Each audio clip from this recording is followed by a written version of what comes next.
আসসালামু আলাইকুম বন্ধুরা। দেখুন, আজকে আমি আমাদের ছাদ বাগানে আপনাদেরকে নিয়ে আসছি। সকাল সকাল অনেকগুলা ফুল ফুটেছে। আমি ছাদে যে বাগানটা করেছি সেই বাগানে প্রথমে কালকে যে ভিডিওটা দিয়েছিলাম, এই বোতলের ভিডিওগুলা, তেলের বোতল দেখেন, এটাকে আমি মাটি দিয়ে পরিপূর্ণ করেছি, সারি মাটি দিয়েছি। এটার এই সাইডে একটা ফুটো রেখেছি, যেখান দিয়ে পানিটা বের হয়ে যাবে। উপর দিয়ে পানি ঢাললে নিচ দিয়ে পানিটা বের হয়ে যাবে। যদি আমরা এই ফুটোটা না করি তাহলে এই পানিটাই এটার ভিতরে জমে থাকবে, আর জমে থাকার ফলে এই যে চারাটা লাগানো হবে সেই চারাটা নষ্ট হয়ে যাবে। এই জন্য আমি নিচে একটা ফুটো দিছি। আপনারা অবশ্যই নিচে একটা ফুটো দিবেন। আর এটাকে আমি রেখেছি ক্যারি করার জন্য। আপনারা চাইলে এটাকে এখান থেকে কেটেও ফেলতে পারেন, আর যদি না কাটেন তাহলেও হবে। এটা সুন্দর হবে, যেখানে খুশি সেখানে নিয়ে যেতে পারবেন।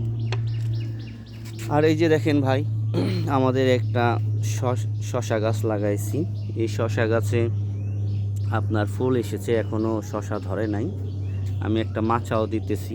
আর একটা শশা গাছ দেখছেন, ফুল ফুটেছে। এটা নতুন ফুল ফুটেছে, আজকে প্রথম এটাও ফুল ফুটেছে। আর এই যে আমি এখানে সারি সারিভাবে বোতল রেখেছি। আর এইটা হলো আমার যে বোম্বাই মরিচ আছে, এই বোম্বাই মরিচের থল দিয়েছিলাম কিছুদিন আগে দিছি। দেখেন কি সুন্দরভাবে সবগুলো দানা থেকেই কিন্তু এরকম গাছ হয়েছে। এই গাছগুলো আমি কি করব, এইখান থেকে একটা একটা করে উঠায়া এই যে তেলের গ্লান দিয়ে কালকে আমি করেছি না, ওইটার ভিতরে একটা করে এই যে রোপণ করেছি। এই যে দেখেন, রোপণ করেছি। এটাই এখনও লাগাই নাই। এটাকে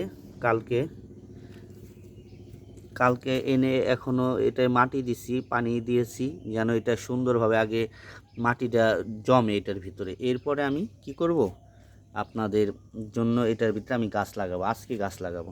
আরও নিচে কিছু বোতল আছে। আর অবশ্যই কিন্তু ছাদে পানির লাইন হওয়া চাই, কারণ পানির লাইন যদি না থাকে তাহলে কিন্তু আপনারা খুব সহজে পানি দিতে পারবেন না। অনেক কষ্ট হবে নিচে থেকে পানি আনার জন্য। এই জন্য আপনারা যখন ছাদে আপনার টাঙ্কি লাগাবেন, টাঙ্কির পাশাপাশি একটা এরকম কল রাখবেন, যেন আপনার ছাদে আপনি অনায়াসে বাগান করতে পারেন। দেখছেন আমার ছাদটা কিন্তু অনেক পরিষ্কার। এই জন্য আমি পুরো ছাদটাকে আমি চাইতেছি যে পুরো ছাদটাকে আমি সুন্দর করে এরকম বাগান বানাবো। এই যে দেখেন, এখানে আমি মাচা দিতেছি। ও এই যে দেখেন, আমাদের আম গাছ কি সুন্দর আমও ধরেছে। চতুর্দিকে কিন্তু সুন্দর একটা মনোরম পরিবেশ। ফুলগুলো দেখে কিন্তু মনটা সকাল সকাল অনেক ভালো লাগলো। ঠিক আছে, তো আজকের জন্য এই পর্যন্তই ভিউয়ার্স। আসসালামু আলাইকুম।